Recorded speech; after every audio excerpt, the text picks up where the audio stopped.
Thank you very much for joining us today for this peer-to-peer session, Global Health Internships at WHO. I hope everyone can hear me, but in case anyone has problems either hearing me or speaking, please write it down in the chat and we will try to assist you as soon as possible with any issues you may have. So I would like to introduce myself. My name is Ljiljana Guzman.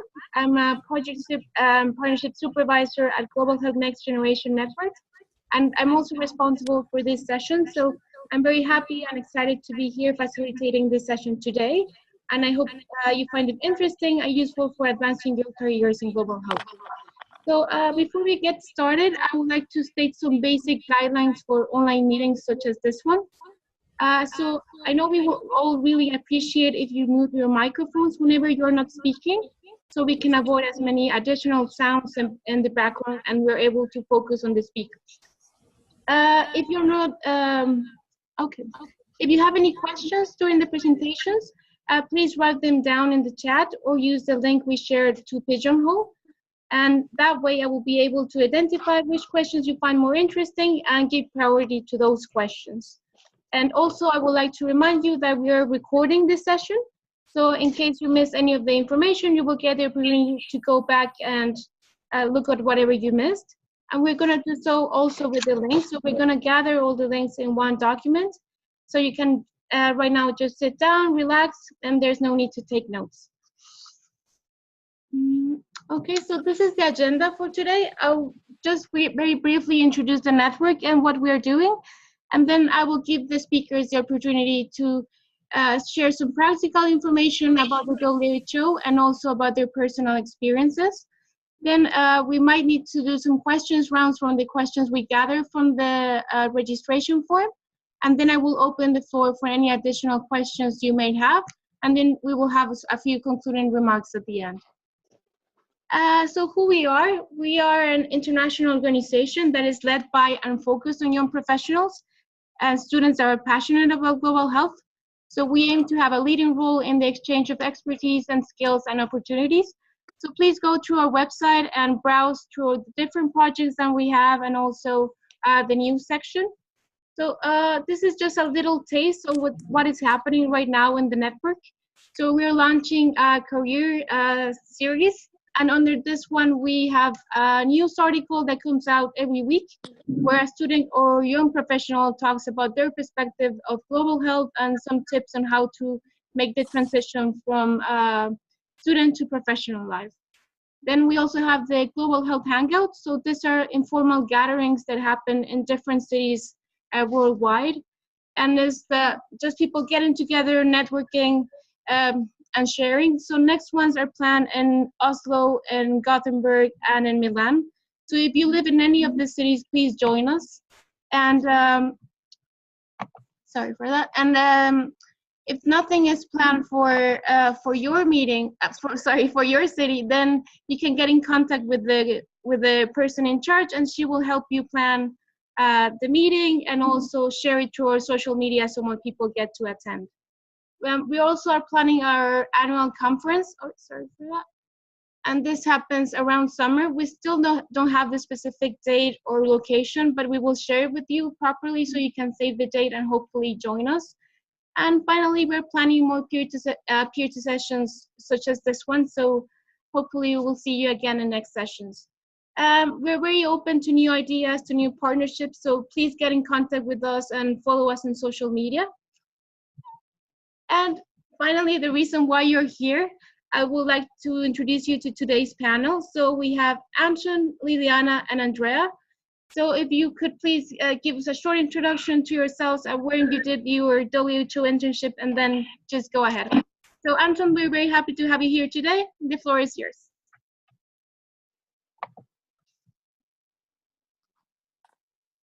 Oh, sorry. Thank you very much, Viveka. So my name is Anton. I'm from Sweden.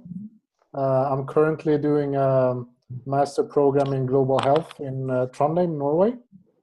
At the moment, I'm an intern at WHO in Geneva. So I've been doing 3 weeks of my internship so far, and I will be here for another 6 weeks.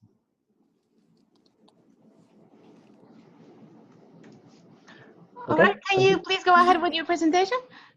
Oh, yeah, of course. Yep.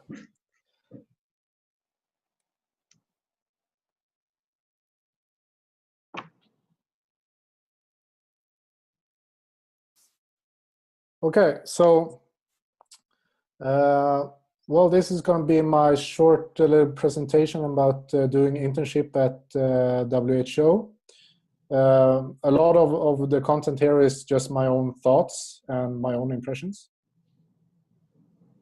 A little bit background of, I think probably most of you are aware of the WHO and the organization, but the headquarter of WHO is in Geneva in Switzerland, where I'm currently am. There's also several regional offices, and there's also, most countries has a country office as well. I would say the headquarter probably employs close to 1,000 people, I would say. Regional offices, also quite a lot of people on the different regional offices. The country offices are usually much smaller. It could just be one or two person in the country offices. In total, WHO has around 7,000 employees. There's quite a lot of people. So let me just go through like sort of the official intern rules that that WHO has. Each employee at the WHO, each professional employee, so not included like secretaries and stuff like that, they're allowed to have 2 interns each, but a maximum of 4 per year. But in theory, they can have 8 interns per employee per year. And since there are 7,000 employees, so there's potential to have quite a lot of interns. Other rules for doing an internship at WHO is that you need to be at least available for 8 weeks. Some also will consider 6 weeks, but 8 weeks is more or less the minimum. I would say most people do at least 3 months. Quite a lot do up to 6 months, which is the maximum length of the internship. You need to have at least a bachelor degree, so you need to be finished with your first degree. And then a little bit about the work that you do as an intern. Well, my impression is that you work sort of regular office hours, 9 to 5 is mostly what you work at the headquarters. Although it can tend to be a little bit longer than that. Basically, it all comes down to your supervisor. So each intern has a supervisor who gives you assignments and tasks to do. So he's sort of controlling your workday. Also, it depends a lot of in which department you are, and the different supervisor will give you more or less advanced assignments. One thing very important to mention here is that the internship is unpaid across the whole WHO, and this has been up for debate quite a lot over the years. That it really limits the people who can afford to do an internship, especially at the headquarters. Since Geneva is a very expensive city. Just recently, they had a big meeting here at the headquarters last week, where the executive board were meeting for a whole week, and the issue of unpaid internship was brought up on that meeting, which had all the executive people. So we'll see if that could maybe change in the future. So then I want to mention a little bit how to get an internship at WHO headquarters. So they have the sort of official recruitment they do for one winter period and one summer period. And I think for the summer, I think the deadline is already passed. I think it was maybe a week ago or so. And in the winter is sometime in the fall. That you do through their official recruitment portal online. Although my impression from being here is that I think only around maybe 20% or even less get their internship through this official way. So my impression is that most people, they just email a person directly at WHO and ask for an internship position, and it's much more convenient for the supervisor just to pick one person who has emailed him or her directly than to go through the whole database of applicants. So this is, I mean, this is quite a problem because it can be a bit unfair to have this kind of recruitment. But this is how it looks at the moment. So the biggest chance to get an internship is just to go through the different departments, and if you see something that is within your interest, then you just email the contact information that you get there. And I think that's the best way to go. Most people want to do the summer internship, because then is usually where you have the break in your university studies. But if you can do an internship like in the winter or in the spring or fall, then you will have a much bigger chance, because there's going to be much less people who wants to apply. Yeah, and a lot of these things I already mentioned, like your daily task depends so much about on your supervisor. But my impression is that almost all interns gets to do like real work and more important stuff, not just getting coffee or answering phone or stuff like that. So it actually says in the contract that only 20% of your time should go to tasks like answering phones or writing meeting minutes and stuff like that. There are a lot of interns at WHO. I think at the headquarters at the moment there's probably 50, 60 interns.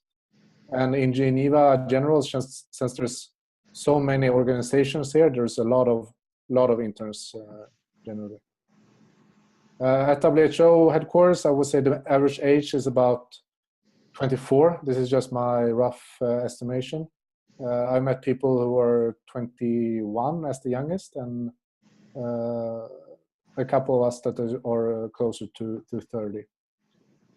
As I also mentioned before, Geneva is a very, very expensive city to live in. So you need to take that in consideration before trying to get an internship here. I think there's very difficult to as an intern to get offered a position at the headquarters after your internship. I think it's much easier if you do an internship at one of the regional offices or country offices.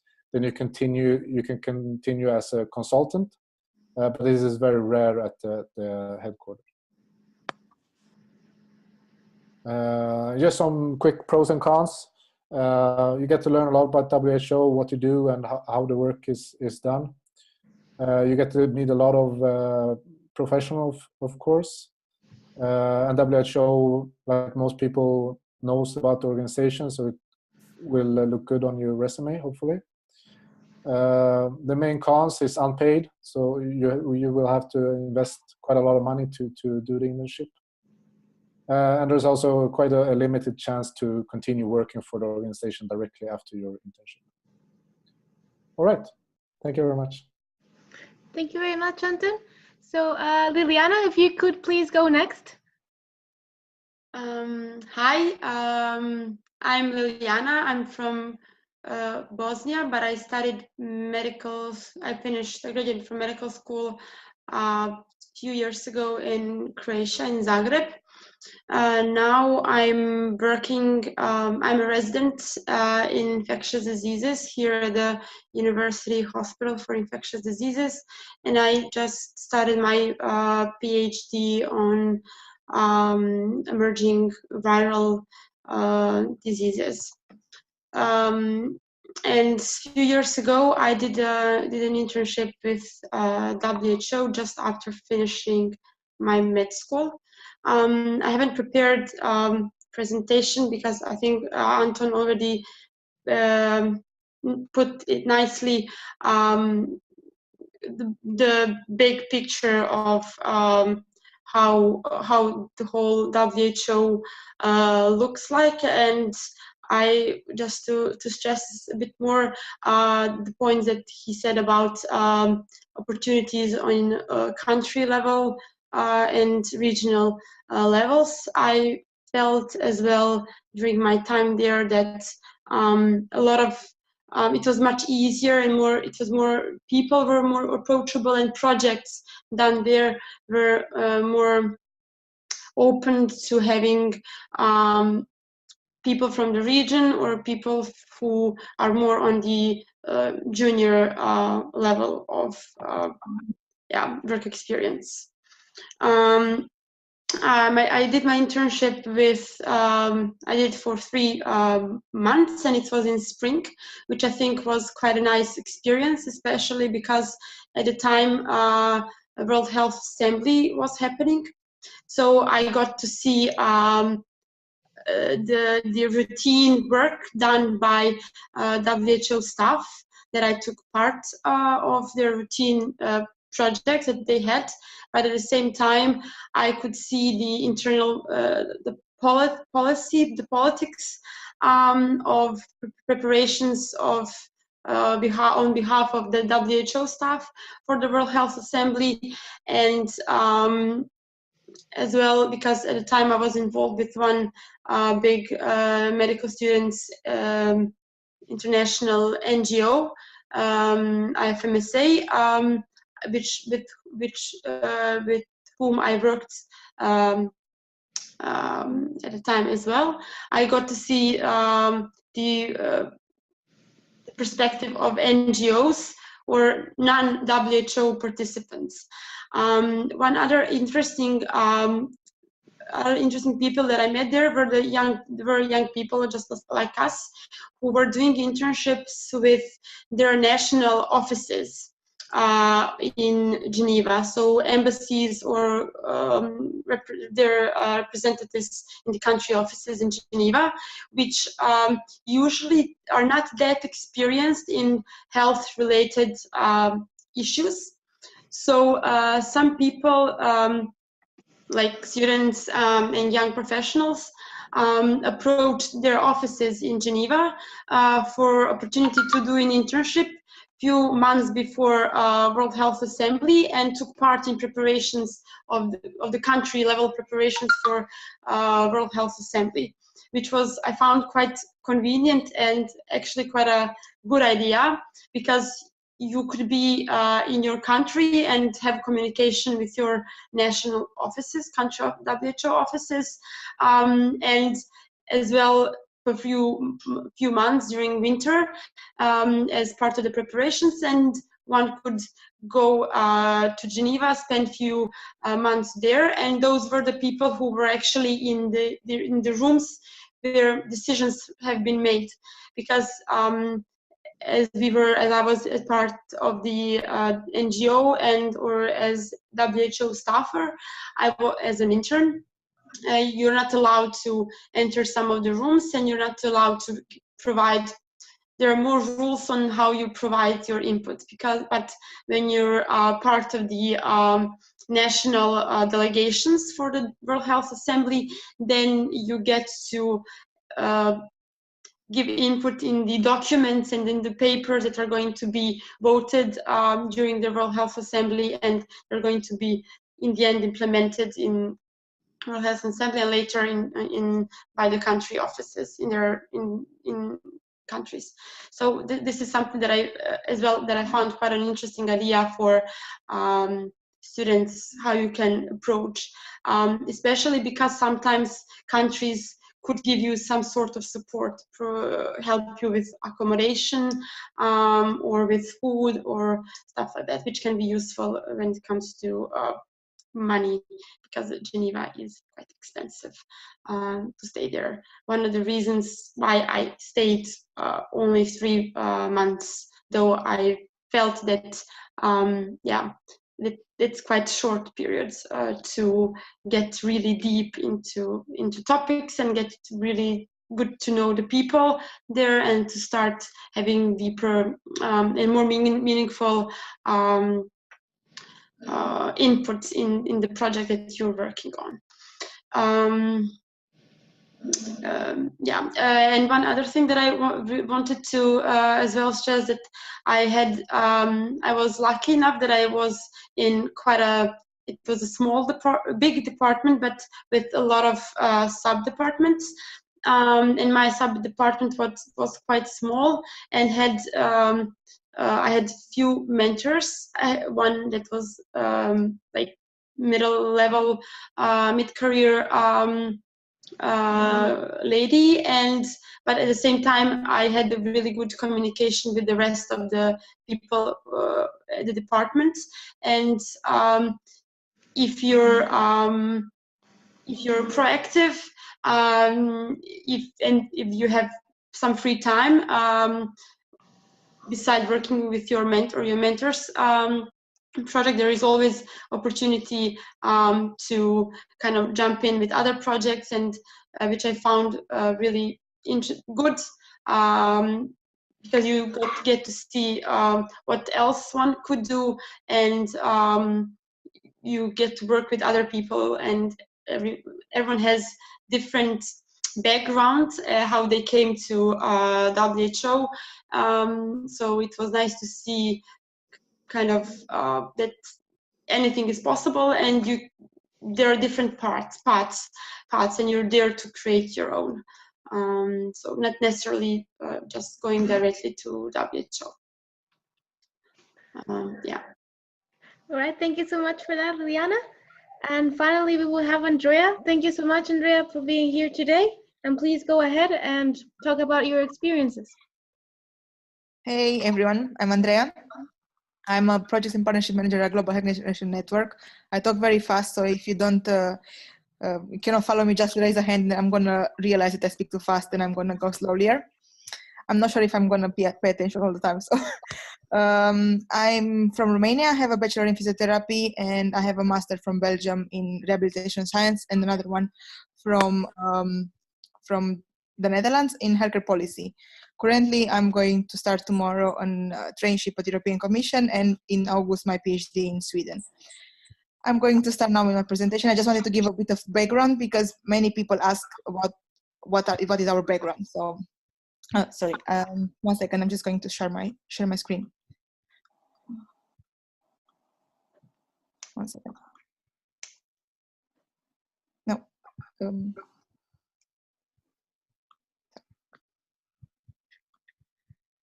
Can you see the presentation? Yeah. Yes, we can see it. Yeah, okay, perfect.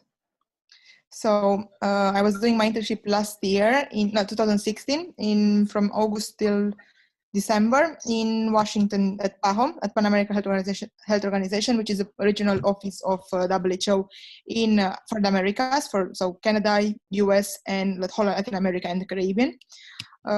This is the office. It's quite big as well. There are more than like 2,000 people employed, and there are another maybe 3,000 consultants. So more consultants than actually employees.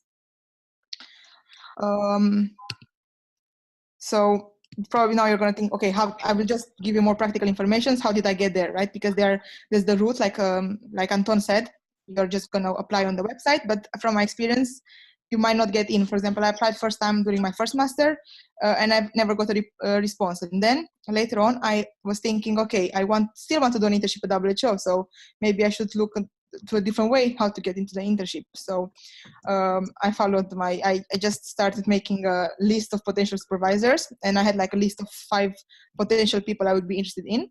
And then I started with my last option, which was the safest one. It was the Department of NCDs, and I was working like on rehabilitation and disability advisor. So I was contacting him since I had a bachelor in physio and rehabilitation sciences and healthcare policy. So I think I was a good fit for that department. Then later on, I was getting mentally prepared to contact them, because I was a bit like, okay, are they going to accept me? Is it a bit maybe risky to just send an email to someone? Or yeah, should I just try? Because you're just going to contact someone who's actually working at WHO, so you feel maybe a bit scared. So I felt it, and I was like, okay, what should I do? What should I do? And then at some point I said, okay, I'm just contacting them. And lastly, I just sent an email, like simple, like this, just saying that my background, everything, not a CV, nothing. And within 2 hours, I was in. I just got a reply, an email back and say, okay, when can you start? I have 2 options. I sent it in November 2015, and I got 2 options, like for May for 2 months, or to start in August till December. And I took the later one because it was just a longer period, so it was best for me. Later, afterwards, what happens? Then you are having to feel. The first thing that happens after you are getting acceptance from the advisor, you're going to get the HR and also like an administrative assistant involved. They're going to tell you to fill the application form and then complete all your details. Then you will apply, for example, for the US, you need a visa, and you're going to get the G4 visa, which is a diplomatic one, and you have immunity. I'm not sure if it applies to interns, but that's theoretically what the visa is for. And you can get it 1 month before going to Washington, to the office. And then lately, you have to look for accommodation. Like Geneva is very expensive, well, Washington as well. The rooms can be up to $1,000 just for a room in a shared apartment. I was lucky, and I was paying just $600, which is still quite a lot of money for an internship. Then, it's also very hard to find it. So how do you find it? First, I think one of the easiest ways to look on the internet, and I found my room, for example, on Craigslist, which is very commonly used in the US. In Europe, is not that not that safe or not that much used. Then also there are Facebook groups, Washington Housing Rooms and PAHO. That's also one group for PAHO and Facebook. And of course, then you can use your network, friends, colleagues, or people who are already there. For that, I think that applies also for Geneva, or for any place where you want to do an internship. Just use your network and try to have people help you find a place. And then, so how was my work there? What I was working on? I think it was an amazing time. I've been working. I was very lucky because my boss was getting retired. So he was a bit like in just traveling quite a lot. So he gave me at the beginning of the internship, like, okay, you are going to write on you're going to make the whole report for Americas regarding disability. So I had to start finding the whole data, collect numbers and find out what is the number of people with disabilities, then write a report and just look how disability is, like the term of disability is assessed and how it's changing, how it changed from 2000 to 2010 in the census. Then I also had the chance to work with a project from the International Development Bank, where I was looking at the cost of disability caused by traffic accidents in the Americas. I was also making the research proposal for that particular project in order to get the funds, and it was a pilot testing for Ecuador. And lastly, I was working also on dementia, like in some small projects in dementia, not that much. And I was also, what else I was doing? Yeah, and I was doing something else which I forgot now because I'm a bit nervous. Yeah, and these photos, for example, like I show you some photos here.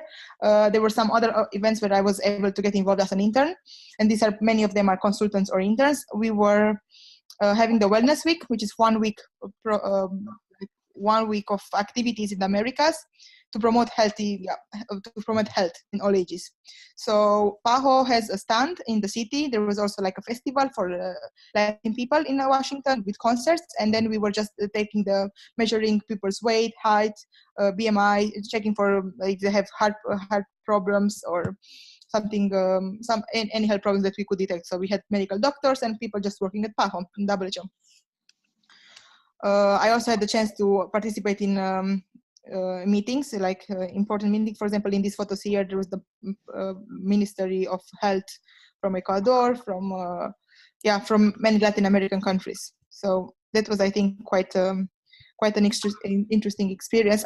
And I had also I was also working on Zika, because I was in the time of the Zika, and I was also my boss and we were well, WHO, PAHO, the PAHO office actually started the first report, the first rehabilitation guidelines for Guillain-Barré and for cerebral palsy, people affected by Zika. You know, they're children, and most of them are going to have cerebral palsy. So they're going to live their whole life with rehabilitation. So we were working also on the guidelines for rehabilitation for these people. And then again, it was high level meeting with experts from all the countries in Washington, where I was also having the chance to participate and give my inputs, which I think is great for an intern. I was quite lucky that my boss was getting retired, so he gave me lots of responsibility and let me do whatever I wanted. While I know that other people in WHO cannot really do that. They just do PowerPoints, or yeah, some of them get more involved while others don't. For example, one of the girls who's here in the photo with me, she also went to Mexico in the country office. So had a meeting, and she, as an intern, she was there, and they paid everything for her. Indeed, the internship is unpaid, like Anton said. And then you think, okay, how can you fund it? I think in Europe, in most of the countries, from universities, you could get like a stipend. I got it from the Netherlands, but partly, and the rest just like, okay, your own money, savings, or family. And yeah, that's it. Do you have, and I think you can now ask me questions. All right, so we will start with some of the questions that were gathered from the registration form and what I can see from the Pigeonhole. So I have here a question that I think we can forward to Anton. So Anton, there's some people here that are asking about this thing about doing the internships at the WHO and at the same time doing the thesis. What are your forward thinking? Like, if that's possible, was it a good idea? Will you do it differently? Yeah, this is what I'm trying to do at the moment, writing my thesis at the same time I'm doing the internship. And well, for my first 3 weeks at the internship, it's been quite intense. I mean, there's a lot of things that you need to learn, and at least I have the feeling that I need to perform at my best all the time. So even though I usually get home in a decent hour, I'm quite tired in the evening, so it's difficult to sit down and work on your thesis in the evening. And on the weekends, I try to experience Geneva a little bit, and it's very close to the Alps, so there's a lot of stuff that you can do in the weekends. Because the intern community is quite strong as well, so there's always things that you can do both in the evenings and the weekends. All right, and just a follow-up question in that, how is the language situation for you? Do you speak French, or what? Like, how is it like for you in the language sense? Well, so the official language at the headquarters is English, so everybody speaks English. And I would say in Geneva in general, like most people speak English. There's such an international city, so if you only know English, then you will be fine. And I also think that the level of the English language is not super high at the office either, so you don't really need to feel like nervous about your language skills. All right, thank you very much. So question this for either of the girls who wants to answer it. You that already finished this internship at the WHO, what impact do you think it had for your CV? Like, outside the knowledge you gain and all of this, like, what other things did it give you? Well, I can jump in. So I did internship after my doing the medical degree, but before doing and after doing the internship year that we have to do as medical doctors in hospital. But before actually going into a real, like, doing normal doctor stuff.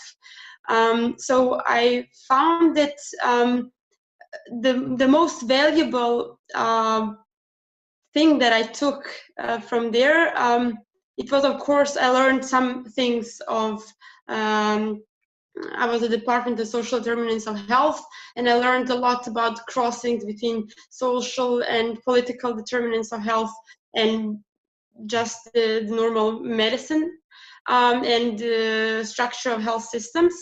But I think I learned, but it's quite complex topics, and most of the topics are quite complex, that you can learn a lot of new things, especially because if you are chosen, you already know something.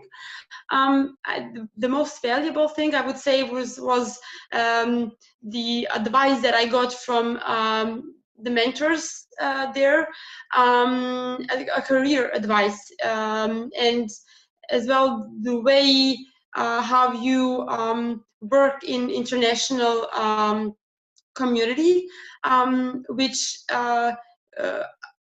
kind of it makes you have to rethink your way of communicating with people from different countries with different cultural, religious backgrounds, different educational background, because they were not just doctors, they were all different types of professions working there, and I liked the way how you learn from having the different perspective on the things to learn in school, because in school we usually get the opportunity to learn mostly one direction. So this is what I really liked. What I got from there. And one other thing that I really liked, and I think it can apply to different situations in life, from my advisors there, is that when you, even if you want to work with WHO or any international organization, you can enter through junior or entry level position, and they usually have different stages of entrance. So even WHO has a specific, really developed system of even naming all of these levels and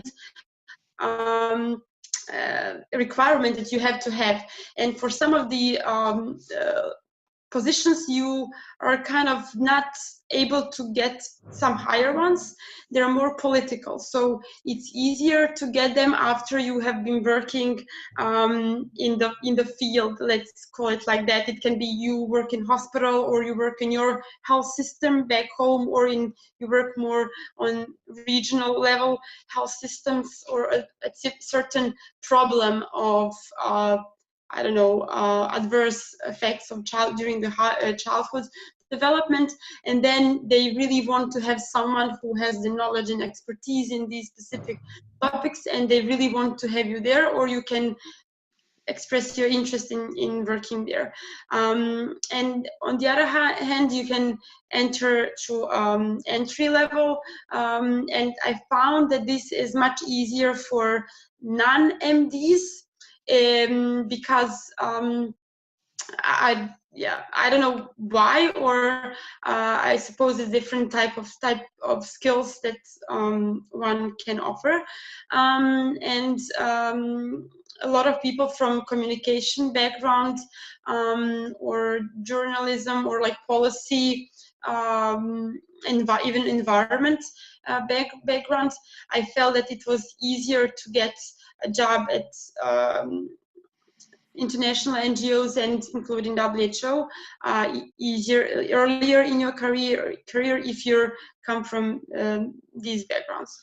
Though it wasn't impossible, even there were some MDs who started there earlier. But my impression was that perhaps it's even better to wait and do some other things and to learn to become an expert in something. Then I feel that you're more valued when you get there than when you start from the entry level. Though of course it depends on people, and yeah. I want to add something. Yeah. So Andreea, a question for you. I would like to ask you, if you want to do an internship in WHO, let's say in 1 year, 2 years, how could you prepare yourself for that? Do you have to acquire any hard skills, let's say analysis, SPSS, data? Like, what is expected from you in that sense, or how could you prepare yourself better? Well, I think it depends on what department you are applying to, because, for example, I will not apply to work on statistics if I don't have the skills. So I think that applies for people with public health background. They're going to apply in something related to public health, or just global health, or just working on something specific based on their skills. I don't think that's like you need to have specific skills together. It's having a bachelor and master, you already have enough knowledge on your topic, and I think you can have lots of opportunities also within WHO. I wanted to add something from what Ljiljana was saying. For example, in PAHO, and also like Anton was saying, that it's very hard to get a job in WHO, in the headquarters. It can be possible. However, in the country, in the regional office, it's extremely easy to get a job right after the internship. I was doing the internship for 5 months, and afterwards I was offered three jobs, 3 consultancy positions in 3 different departments. So I think it depends also who you know and how you're networking there, because people are just always looking for consultants. That's because you are you're less paid than P1. Like she was talking about the rankings, there's P1, P2, P3, and P4, and okay, P5. And for P4, you have 10 years of experience. For P1, up to 1 year of experience, but depends. For example, WHO says no, 0, like just entry level, while regional offices ask 1 or 2 years of experience. Experience means paid experience, not just internships. They're not going to count internships as experience. So that's very important to know if you're applying for these internships. I also think that they can help you a lot and open lots of doors for what you're going to do afterwards, because a recommendation letter from WHO, it's looking very good to any kind of potential employer, and they're going to think, okay, that's already hard to get in. You've been already in. You learn a lot of things, things that most of the people do not have the chance to see, because you're working on a international level, and you see what actually is being done for the countries. So yeah, and regarding the skills, I don't think you need something specifically in order to get in. It's just based on what you have in your education, and try to apply based on where you see yourself fitting. Yeah, and just to one thing that you just to stress that you mentioned, Andreea, is that it's basically and what Anton mentioned is that the easiest way is to get in is to directly contact people who work on projects that you are already interested in and have some knowledge. So I think just the way that you have to find a way to present yourself as you're valuable, I think it shouldn't be hard to get in.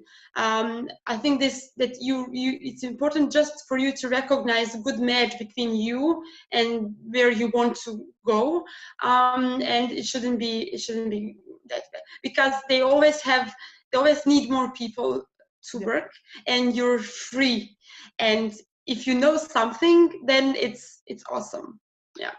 And also, the entry-level position is not the place where you want to be in WHO, because you are always going to stay there. There's not a possibility for advancement. You might stay 10 years on a P1 position while you actually have the experience of an advisor, but you're not going to be getting a P4 position because you just work in WHO. So it's best maybe to do either a PhD, where you have 4 years of experience, and then maybe apply for a P3, which requires 4 or 5 years of experience, or do something else in the meantime for 10 years and then try to apply for the advisor positions, which are very hard to get, but that's still a hope. Or just do consultancy for 1 or 2 years, just get the experience, go somewhere else, and then come back. I think that's what most people do. They just get experience, do an internship. In Washington, most of them get the consultancy afterwards. Like, I think 90% of the interns I've met, all the consultants I've met, all of them were first interns.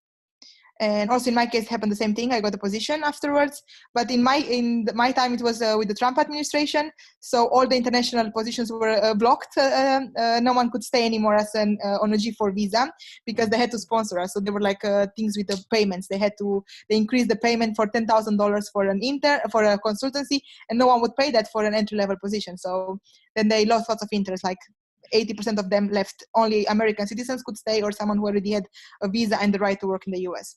So, but now it's back. So now you can go back to, if you go to Washington, you have the chance to be able to stay there. All right.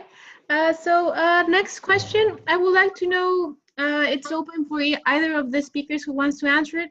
Like in a day-to-day basis, does it change a lot what you do as tasks? And do you have any say in what task you want to take? Or do all the days look more or less the same? Yeah, I think I could answer that. So the day-to-day tasks varies a lot from intern to intern, and as I mentioned before, it's all depends on your supervisor. For me, for example, I mostly get smaller tasks and assignments, so I get new ones all the time. So I don't have like a long-term. Well, I have like a long-term project that I'm working on as well, but there's a lot of smaller assignments. But then I have fellow interns who have basically just one big assignment that they're going to do for the whole internship. So that depends a lot on your supervisor. Okay, thank you so much. All right, with that, I think we will have now the open questions. So I will we take the first question from Phuong Tran. You can go, yeah, you can just unmute yourself and go ahead. Hi, thank you for your sharing and all the experience. It's very helpful. Well, my question is that well, I think all three of you mentioned that it's like you look for projects online and then you contact the supervisor. But like, maybe I'm not aware of this, but is it like on the headquarter website, or is it like, do they public all the projects they're currently conducting? Well, I can perhaps try to answer, is that you just basically go through their website where they're really trying to, when I was there, they were really trying on being up to date with what they're doing, the project that they're doing. So you can always see which people are working on which topics. You cannot know what they're currently, you can only see the previous projects.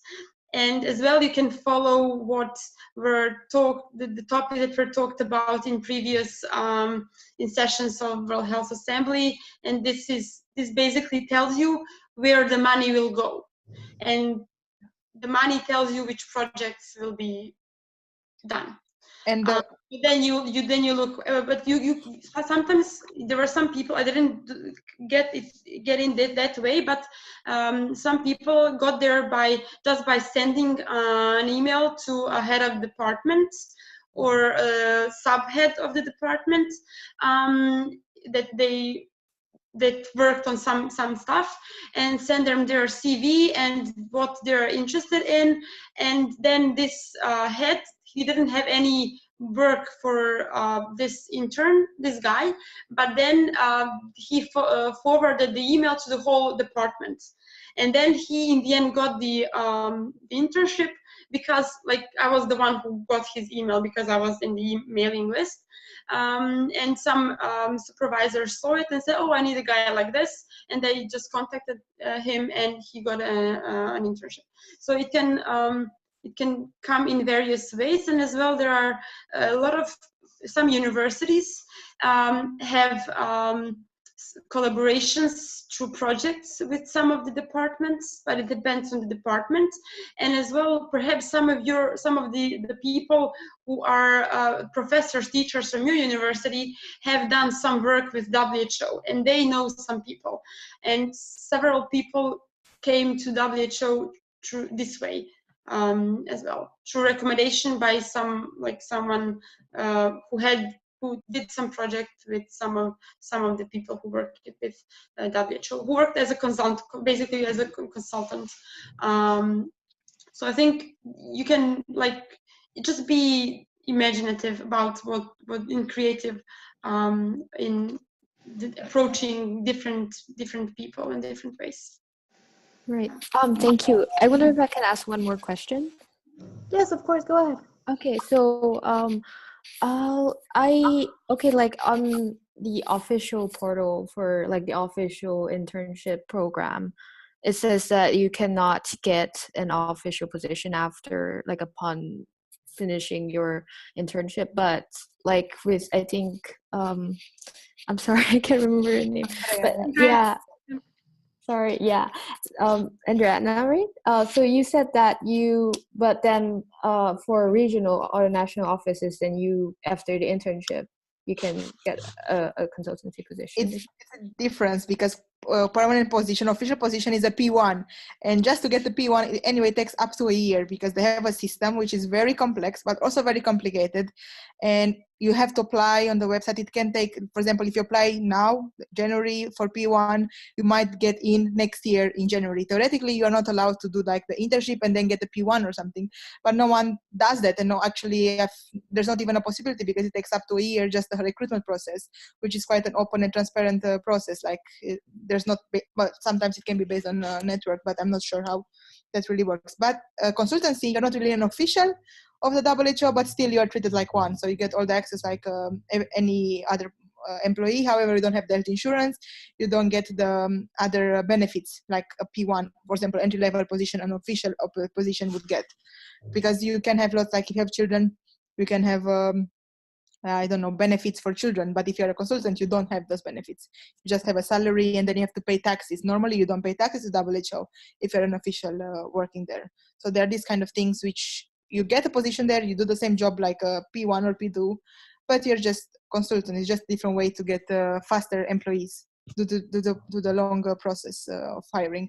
And also many people who are consultants are having they get easier a P1 or P2, like entry level. For P2, you need up to 2-3 years of experience. So it's easier to get it while doing a consultancy. So do you know why they don't allow like advancement of positions within the WHO, like from P1, P2, P3? Because like it's quite hierarchical. Yeah.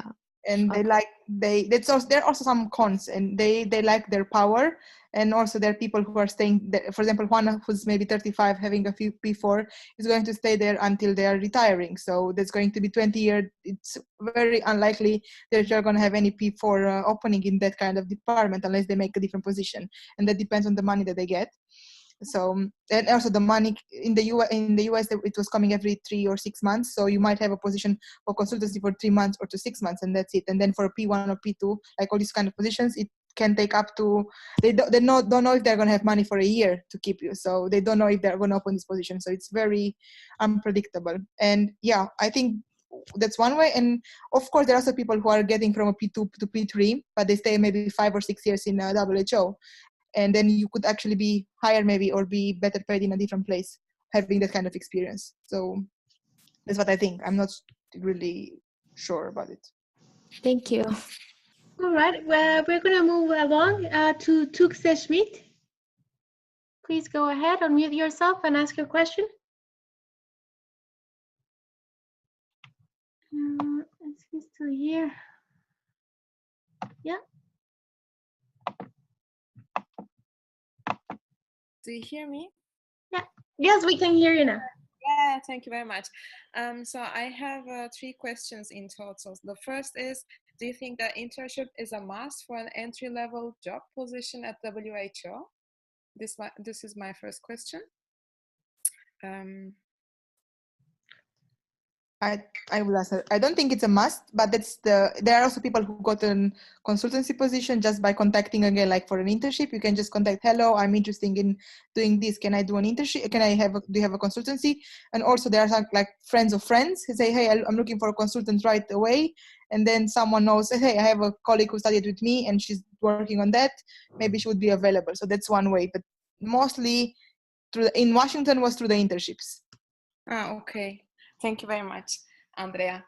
And my second question is, for example, we are making a distance master's and we would like to apply for an internship. Is it applicable for WHO, or do you really need to be enrolled full-time at the university? It is applicable. You don't have to be enrolled full-time. There are many people who are actually having just bachelors and even do their masters while they're working there, or even doing their PhDs while they're working as consultants. It's quite common to see. So that's not really a problem. And also, even after you graduate, if you've already finished your studies, you can still apply for it's like the internship. You get the same role, but you're called not an intern but a volunteer.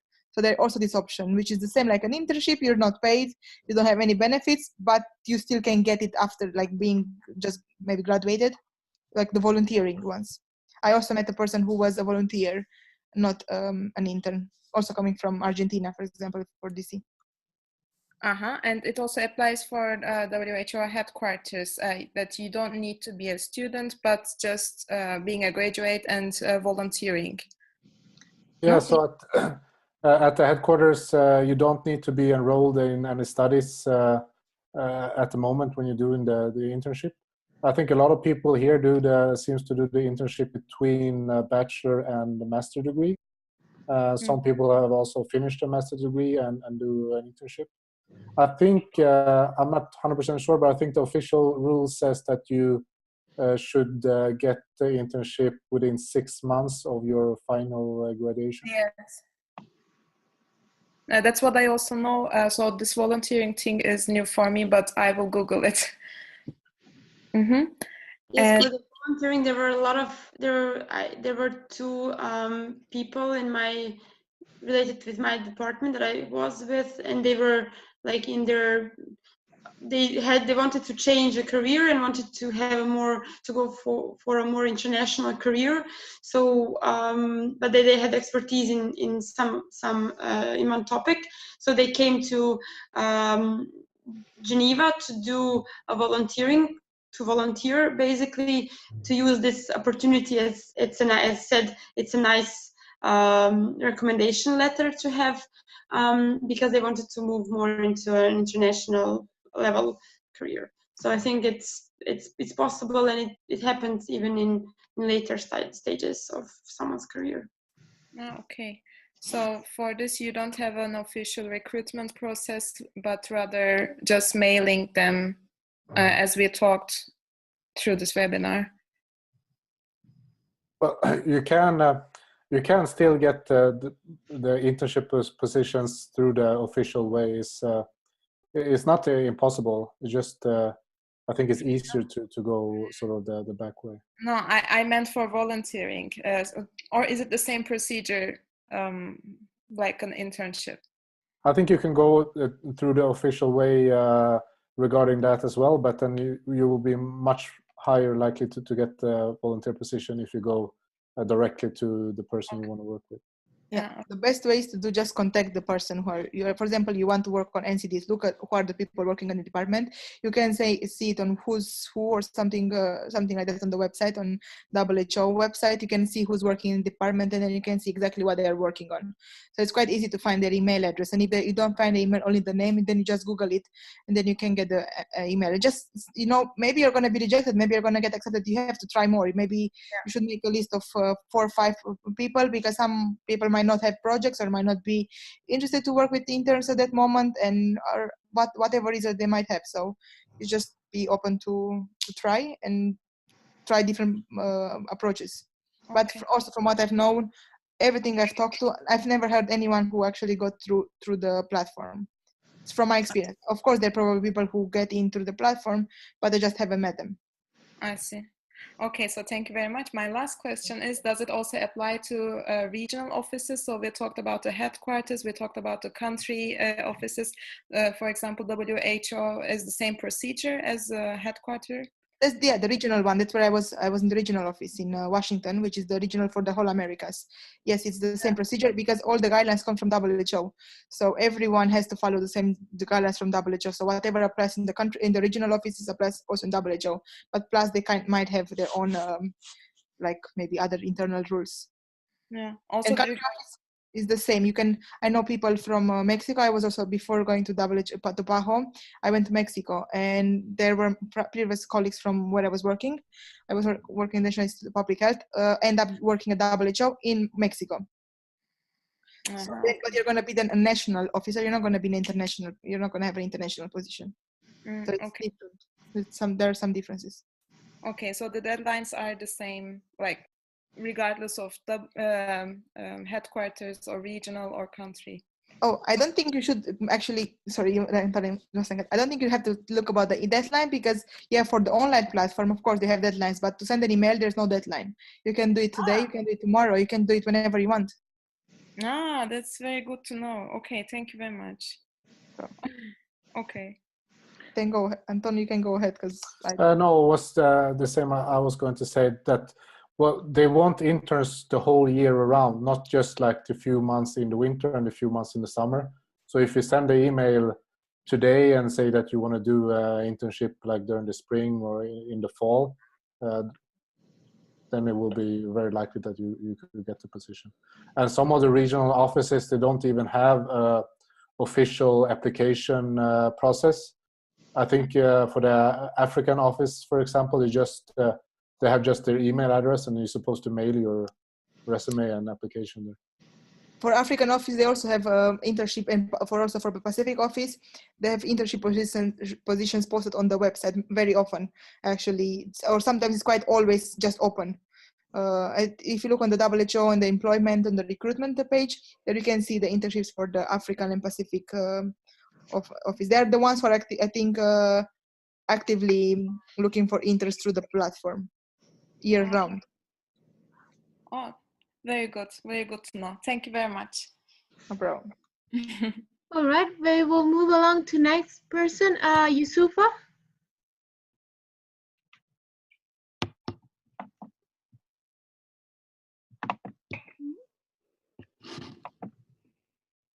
Vivek, I think you have to unmute her. Yeah, I'm trying to.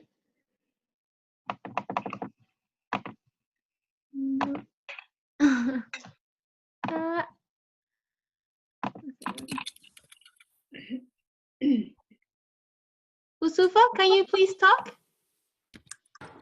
Yusufa? Yeah. Oh, that's me? Yeah, sorry, Yusufa. I was like, who is that? Sorry, I'm so sorry. Rebecca, careful, because that's Elsbeth. It's not Yusufa. Yeah. Rebecca, can you hear me? Yes. Sorry. You unmuted Yeah, Elsbeth.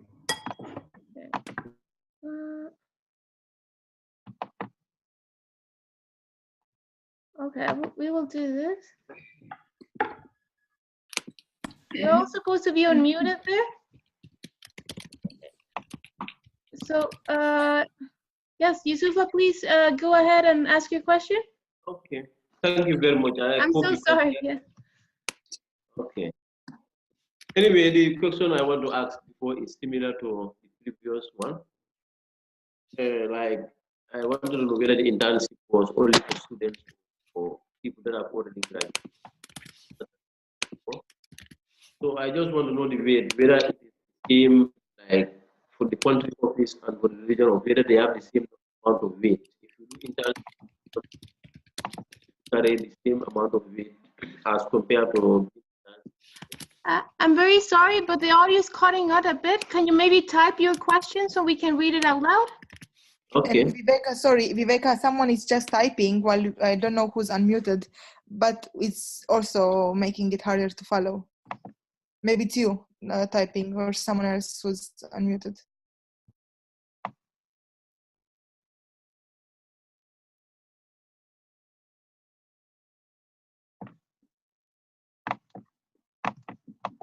It's you, Vivek. I can hear you typing. Yeah. Thanks. I'm trying to unmute Yusufa again.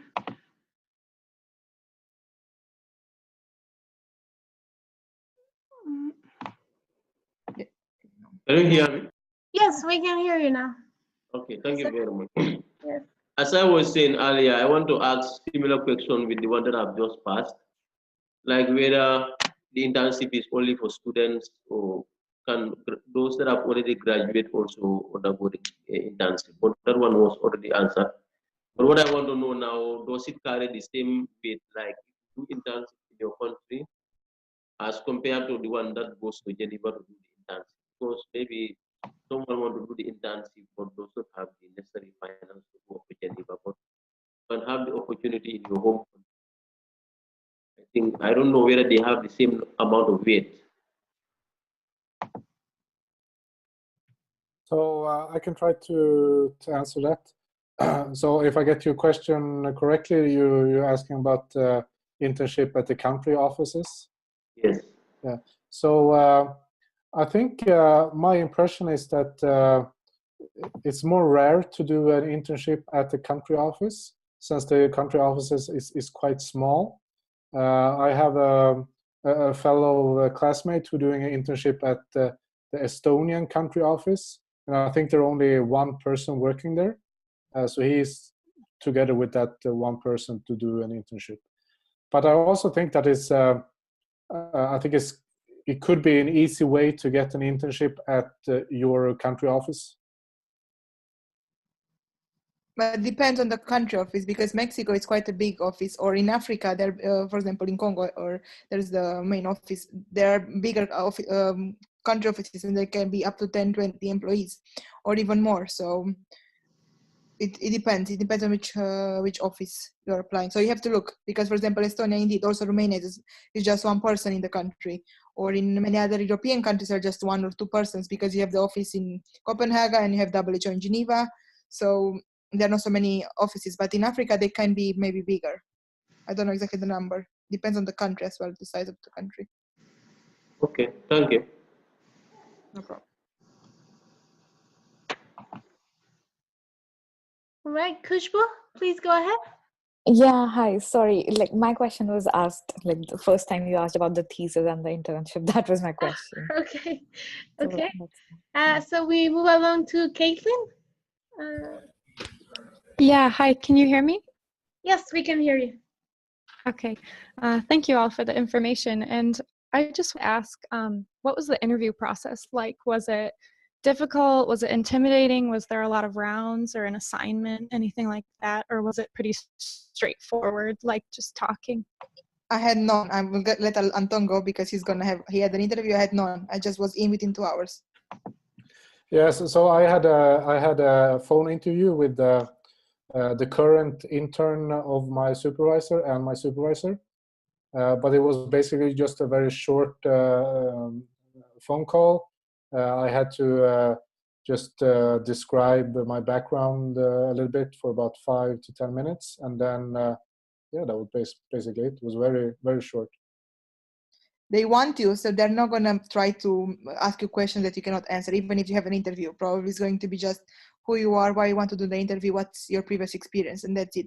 They just look for interns. They are looking for people always, especially since we are unpaid. So that's like great benefit for them, and also for us. It's a win-win in a way, and also with financial not a win for us, but it's gonna be paid off at some point. Yeah, right. It's an investment. Yes, indeed. And then my last question is, what is the atmosphere like at the offices that you worked in? Was it light, or was it very serious and stuffy? Or were you expected to just, be sitting at a desk all day? I'll start with mine. Mine was awesome. I loved it. Even my boss was awesome. We went having dinners. We went out also with like all the consultants, and we were really friends afterwards. After you were working, and then you were having coffees, and then you were having lunch. You're having lunch with your boss, or even with the director of the department. Of course, depends again exactly. It depends again on the department. Some people are more strict, and depends on the culture. I was more in the Latin culture, so people are very warm overall, and they enjoy talking with other people from different countries. Especially if you come from Europe, there's quite a big difference, because they mainly have people from Americas or from Washington, like from US in general. So for me, it was really relaxed, and it was nice, and you can have coffee with your boss, and I was actually able to go and to my boss office whenever I wanted. I didn't have to have an appointment or anything like that. Just go, have a question, go out, come back after 5 minutes if I have another question. So it was quite flexible in my case. I don't know how it's for the rest. Yeah, and I can try to answer from the how it is from the headquarter. I thought it would be more maybe serious and uptight than it is. They said to me before I started my internship that most people wear a suit and tie and stuff like that. Well, some people do, but far from everybody. I would say is like a normal office environment, more or less. And my impression is that all supervisors are very open, and they allow their interns to come and speak to them whenever, and they're very helpful. So I would say just normal office atmosphere, more or less. Okay. But Yeah, jeans. yeah, and I was in Geneva as well, and I had the same experience. Basically, had lunch on a weekly basis with the head of department, and we even because they got some money at the time, so the head of department that was previous Minister of Health of Spain. And now she's she with the new WHO director. Now she's even in a higher, like, special advisor. So she's for the environment and all the pollution and all the stuff. So they organized a big party in the department, and we had wine and cake and food and meat and vegetable. Like it was really like the whole day was just like, let's have a fun day there. We interacted a lot with like people are in their offices, but there is a kitchen and a lot of people would have coffee there, or there are a lot of guest lectures during the lunchtime. Like I think even like every day, at least one. So like often there's more, or unofficial presentations of some department that you can attend as well. So usually they would bring you, like from people from your department will bring you there. You can meet other people, other projects, and other interns. So I found that really interesting. At the same time, there is organization like intern network, WHO Geneva Intern Network, which they have Facebook group, and you just go there and say, like, you can just get in, ask to join, and you meet the people. Some people, you can become the board of this, and this board then they're divided in different. They have different assignments. Someone is more for, I don't know, sports. So sometimes there is a gym in Geneva offices, so you can go do morning yoga, or go to just do the normal gym stuff. And they organize as well these lectures, which was fun because you could become the member of the board and even get more opportunity, you know, because it's kind of official representatives of the interns with WHO. So those were the ones who did all the kind of, not the protest, but yeah, did some campaign on paying interns. So those were the ones. So there is different types of in how you can get engaged, and all of this is recognized. And I think everything brings some nice contribution to the final experience of the internship. Okay, great. Thank you. All right, so we will move along to Taylor. Hello, can you hear me? Yes, we can hear you. Okay, great. Thank you all so much for sharing your experiences. They've been super helpful so far. So my question is that most of you have mentioned that it's a wise idea to directly contact a potential supervisor. And I was wondering if you have any tips as to what to actually, like the content of this email, to increase the likelihood of getting a response. Should you attach your CV and your cover letter, or should you just decide to keep it brief? Do you guys have any insights on this? So I think you're asking for suggestions, right, for the application when you do it outside the normal process, right? Exactly, yeah, when you email directly. I personally just wrote a simple email, like I was quite, like it was just an average email. Hello, my name is this. I am studying at Maastricht University. I'm doing my master in healthcare policy. I did this, and I just gave my background, and I'm interested to come. Is there a possibility? And that's it. And was quite flexible. And then afterwards, I had to send my CV. I didn't even have to put a CV. It was just like an email, a simple email, maybe 2-3 lines, because you also don't want to write a cover letter, which is 1 page, and people might not want to read it, and they might find it tiring. So just try to, I think I put it on my presentation, and Viveka is going to send you also my email, what I wrote it, because it was in my contact was with Peru, and on the website said that it cannot apply only in winter or summer. However, I applied, and I went, I just said, I know that I cannot apply now, but I want to know how if I could get in. and then I just got in without even having to do all the other things. Yeah, so I can also try to answer the question. Well, I actually got in through the official way, so I'm not really sure exactly how to write the CV and application letter. But now I have gotten the assignment from my supervisor to sort of like go through the applications to try to fill in a few free spots.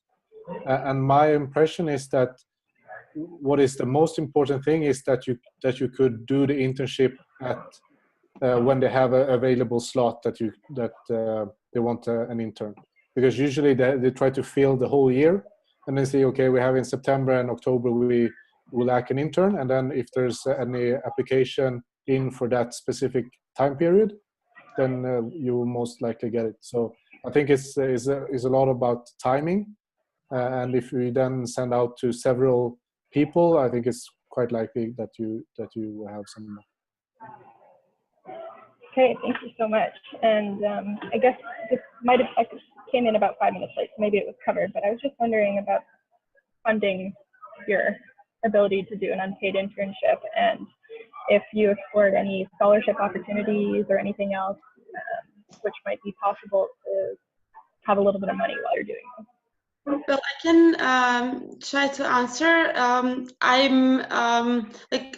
My background is quite complicated because my parents are in Bosnia and the salaries are really, really poor, and I was still a student, so I really didn't have much money. So basically, I saved 2 years or something like that of my scholarship that I got from my city. And I worked during my studies. I worked and I saved the money for that. Some money you can get, I got from my university, for example. They paid for my flight because this is the easiest thing for them to cover, because it's complicated for them to cover your accommodation, or because usually university would pay you, for example, a fee for conference or transport to a conference. And because now here you don't have a fee, but you have you can have a, so I think the good way is just to try to cover different parts of different costs from different sources. And when it comes to at least Geneva, for the amount of money you need, Geneva is really close to France, so it's 10 minutes by bus. A lot of people don't live in Geneva, they live in France. And buses are really well connected, as well as trains. So some people travel, or you can live in some of the villages around Geneva, finding accommodation through Airbnb or staying in a hostel. And in some of the smaller cities, and you can travel, because if you are a student, you can get quite cheap if you buy monthly or 3 months of train ticket or bus ticket. It's usually cheaper, and you can save a lot of money like this. A lot of people actually who are doing internship in Geneva are staying in France, and as well I mostly cooked my meals home and brought them to the offices, which was quite common even for the staffers. So like for the people who work in WHO, there is a huge, like 2 or 3 huge cafeterias, like restaurants, where you can buy food, which could be less expensive. There are student menus which are 8 or 10 francs, which was quite a lot for my budget to eat this every day. But a lot of people actually brought to the cafeteria, brought their lunches, their food from home, and it was common. And it was quite common for people to use the lunchtime to talk and meet other people, meet other interns. I often went on lunch I had lunch with people from my department that I didn't have anything with related to. I didn't do any projects related to, but we just were chatting. Okay, let's go and let's meet a bit and talk about, I don't know, a lot of stuff. And so I think that was kind of, and in France everything is at least 2 times cheaper. So you basically just go. It's like 10 minutes bus ride. It's literally nothing. I want to answer that question from M. I think it's the same girl. You ask about people with chronic disease and disability, right? How are they accommodated in WHO? Are you still interested? I will read the whole question out loud. So I was wondering how the internship may accommodate for people with chronic illness and disability. I suffer from a chronic pain disorder, and I'm wondering how much support I can get from the WHO as an intern. Thank you. In DC, I had lots of friends who actually were interns, and also in my department, they had this program specifically for people with autism. So like they were severe autism. There was not a problem. They were even making agreements with schools so that they would come and work in WHO internship, or just work there while having severe autism, and they were not able to communicate or something, but they were able to work on some tasks. And in your case, chronic pain, and I don't think they would have a problem with accommodating you. It's something that they I think they could. I don't think they even can do that, because they're a health organization, so there's a policy against discrimination. So I don't think there will be any kind of problem. Even people with paralysis, they were in WHO. I've seen at least in a wheelchair, or one of my friends are having like physical also disabilities. So I haven't seen any other. I didn't see any problem with that. That's from my experience.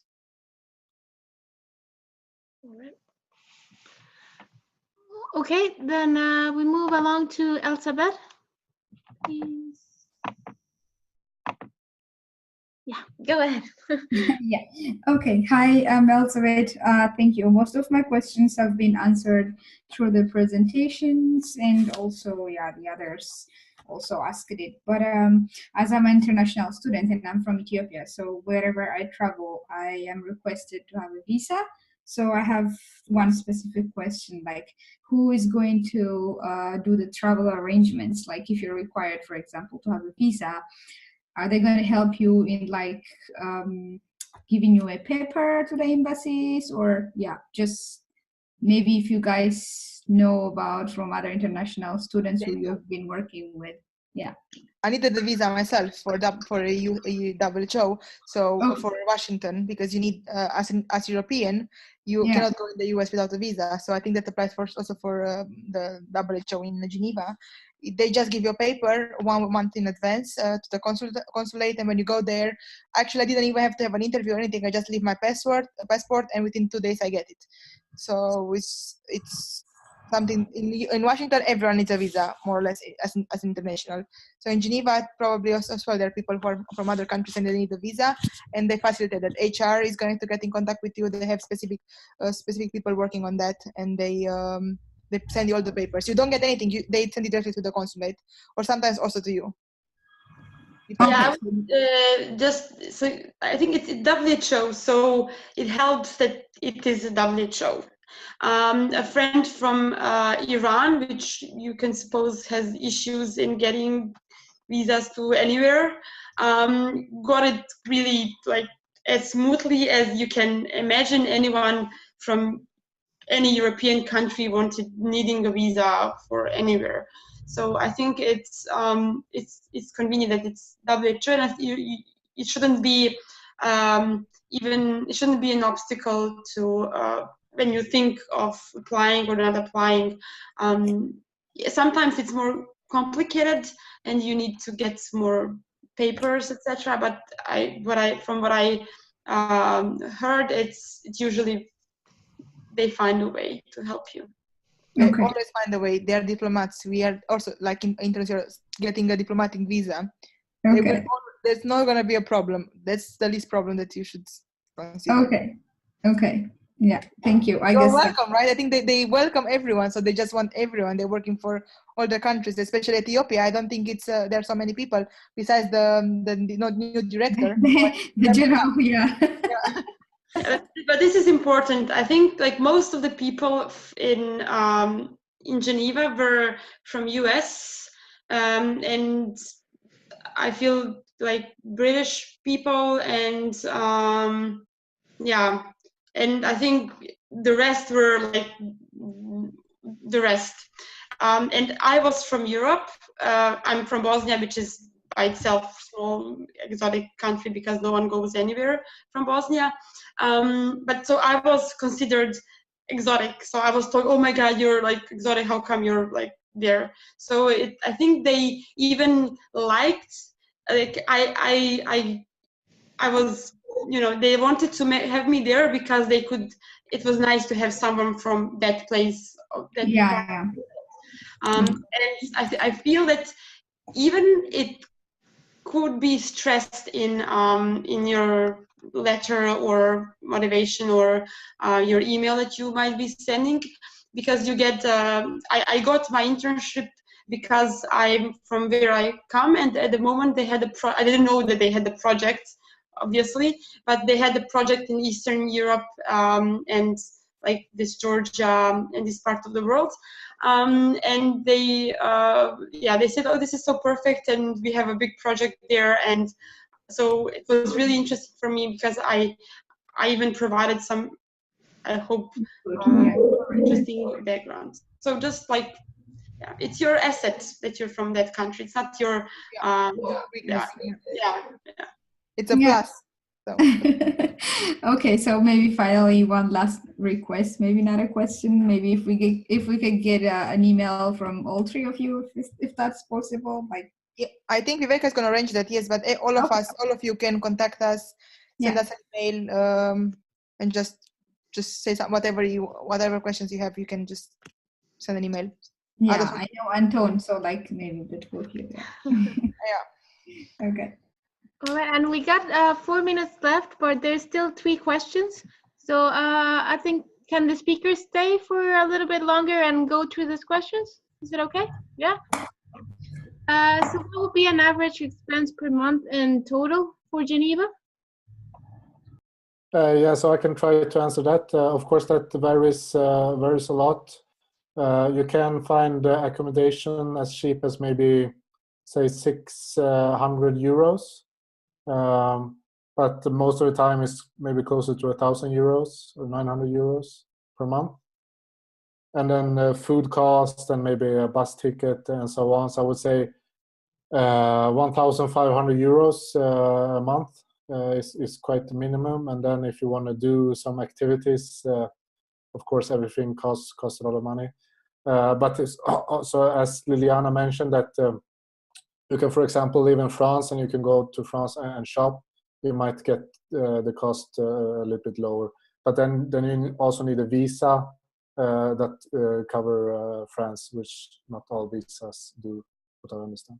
Yeah, but when you go to France, no one, like, it's not something that you should, we should, like, no one checks you. It's like, you don't literally notice that you change countries. It's like, they're like the cities are almost Geneva becomes the border, and the border becomes the next town. So it's quite, you don't see the border and stuff like that. But yeah, obviously if they find you there, it would be inconvenient. The ticket is, I think, there is a difference, because if you buy it on a machine thingy, it costs around 100 euros. But if you go there personally with your passport that says that you're younger than 28 or something like that, but the counter only works from 7 till 3 or something like that. So you go there and you get it for, I think I paid 50 euros a month, which is quite, big difference. And if I think the food costs but I think it as well depends if you're a guy or a girl. And if you really, really like to eat meat, or you can go without meat, because meat is expensive. The rest can be, and you can buy food on food markets, which were, I really loved it, because I usually do it here, and food markets were really fun, even fun for just getting know to the culture and how cis people actually live. And by the way, I think this information that we gave with contacting organizations, I just wanted to add this short sentence. I think it can apply also to UN and UNICEF. I had the chance to meet also World Bank. I met lots of people working in Washington. You have all the organizations, and UN, WHO, UNICEF, World Bank, and everyone got in through the same way. The internships in the World Bank is a bit more complicated, but the consultancy can be exactly through an email, and it can be, you can think, wow, this is amazing, how can that be? It's really tough, like people just send an email, even on LinkedIn, hello, I want to have a coffee with you. You might think that's unbelievable, but it happens. It's like a competition in networking. How can you network faster and better? And how can you be more aggressive? The more aggressive you are, the better it is. Like, send a message, hey, I want to do an internship with you, or I want to, I don't know, want to have a consultancy. Are you having someone? Just like that. Also in World Bank. So. Okay, then we'll move to next question. What are the advantages of applying for a WHO internship as opposed to other opportunities? Who wants to answer?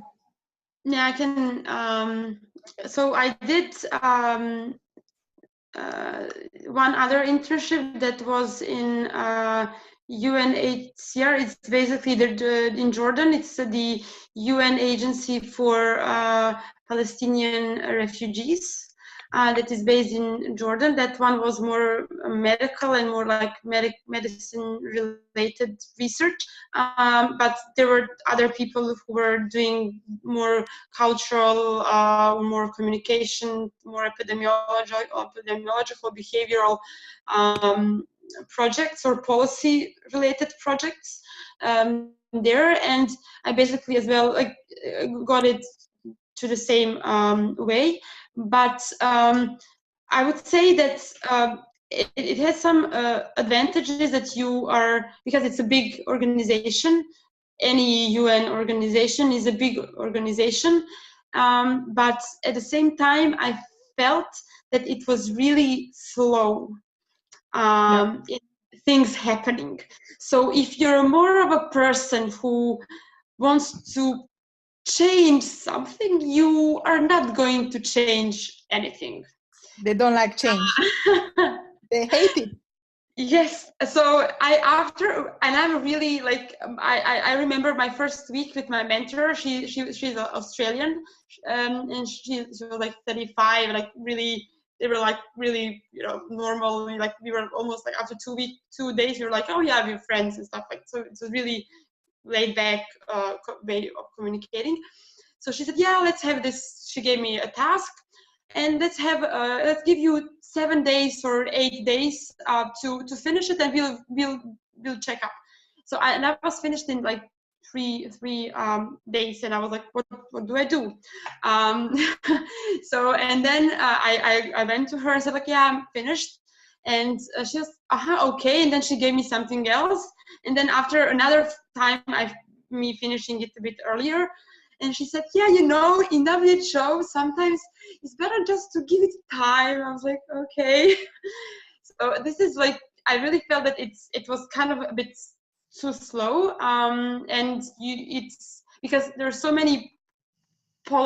much politics and coordination between different teams, because often projects are really huge, and sometimes money comes from the member states that want it done in certain ways.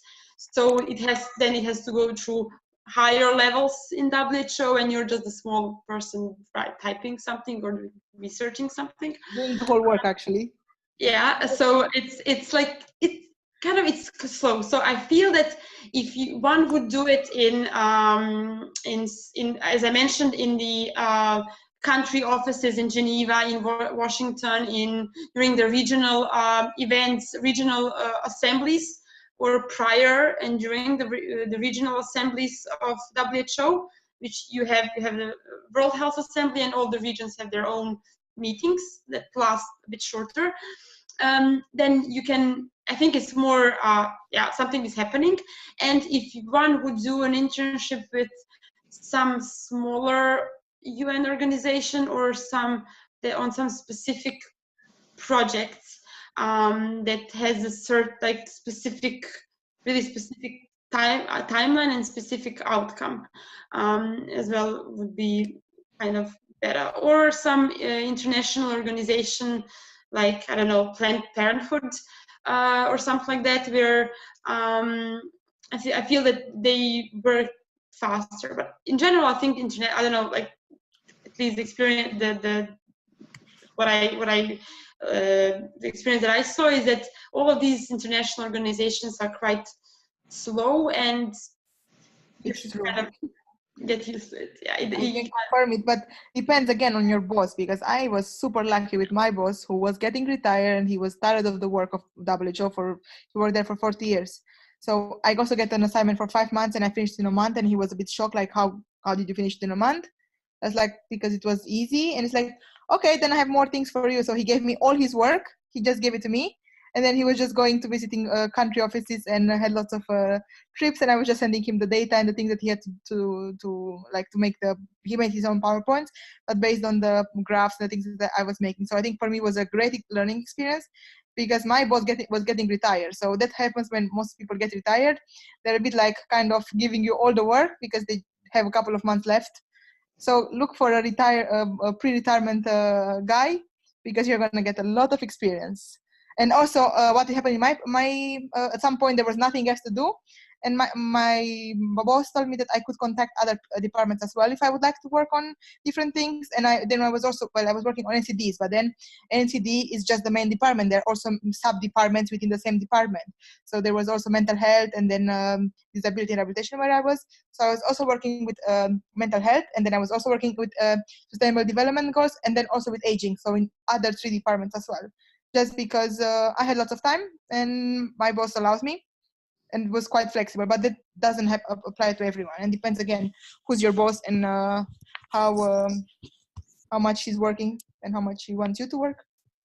Yeah, and same what I said, you can be proactive. Like, no, I doubt that if you do your work and you do it well, I doubt that someone's going to, and you find some other thing, something else to do. I doubt that someone is going to tell you you can't do it, just sit on your computer and do nothing. Yeah, but you should ask. I think it's good to ask. Yeah, I asked. I would like to work on this, and I also had the chance to get, for example, with other, also in mortality, and learn things about epidemiology more in depth. So you have a lot of chance to learn lots of things if you want to, but it's also a matter of being proactive. No one is going to tell you, hey, you have to do that. It's just you asking or talking and being open to what you want to do and what else you would like to do. Because I also I had colleagues who are doing PhDs, and they were like in the last year of PhD, and they were consultants, not anymore interns. They started as an intern, and then they were doing PowerPoints for the main boss, because depends on who's your boss. Her boss was the main director of the department, so they were having a lot of meetings, a lot of projects, and they didn't have time for the PowerPoints. But then to do a PowerPoint is not really a job, right? When you actually have a PhD, almost finishing your PhD, and doing PowerPoints, it's something that someone without even a bachelor can do. So that was for her frustrating. It's again, it's just asking what you want and telling what you want, and then hopefully you get it. Yeah, and for example, if you feel that you should know as well what kind of things you want to learn there, for example, or what's your strengths, but as well what are your weaknesses or what you could be better at, and find people there that you might learn from them, because when you get there you don't know what exactly you could learn, but after a week, 2 or 3 weeks, try to meet people and talk with people. This is what I did, and I found a lady that was I wanted to learn more of statistics and epidemiological skills, which I wasn't taught in medical school, and I really wanted to be like I have stronger skills in that. So I basically told my mentor that I really wanted to, that do they have any projects on this, that I really wanted to work on that. And she said, yeah, currently she had more of a policy type of work that I was as well satisfied with. But considering that I had some time I could devote, so she transferred me between, I was with her and with another mentor, basically part-time, depending on the work.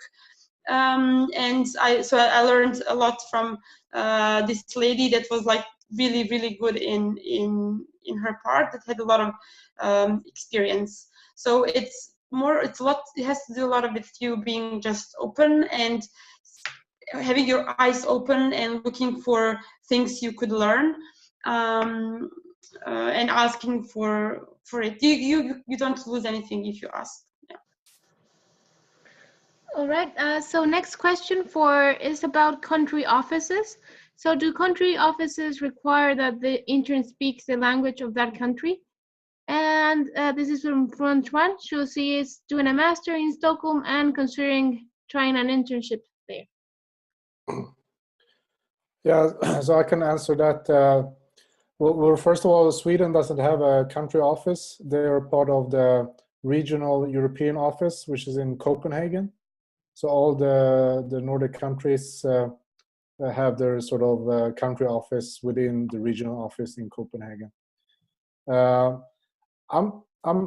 I think you're not required to be able to speak the local language at the country office, but I think it could be quite helpful. I mean, most of communication will be in English outside of the country office, but the internal communication might be on the local language. All right. Documents. Yeah. Including the documents can be in local language. It happened also in DC. Sometimes you need to speak Spanish, otherwise you can just get a limited amount of work, like only English or French. So the more languages you speak, the better it is, especially if you speak of the regional languages or country. Okay, is there any other additional questions? Should we just close up, I think? We have extended quite a bit. So thank you so much for being here today. And I will be in touch with you, so if you can help us out by filling the evaluation, let us know what you thought about this session. And hopefully we'll see each other in the future. All right, so that's it. Thank you. Since many of you are living in Stockholm, actually in Sweden, will be maybe nice to make a hangout there. Viveka is there, also Anton will return to Sweden. I will join, but in August. So maybe you can also have a face-to-face meeting. Yeah, that'd be nice. Thank you. You can try to make that happen towards the summer, maybe. Yeah, to make like a hangout or something in Stockholm. Yeah, that'd be nice. Okay. Okay, guys. Well, thank you so much. Okay. Thank you all. Thank you. Bye. Bye. Bye. Bye.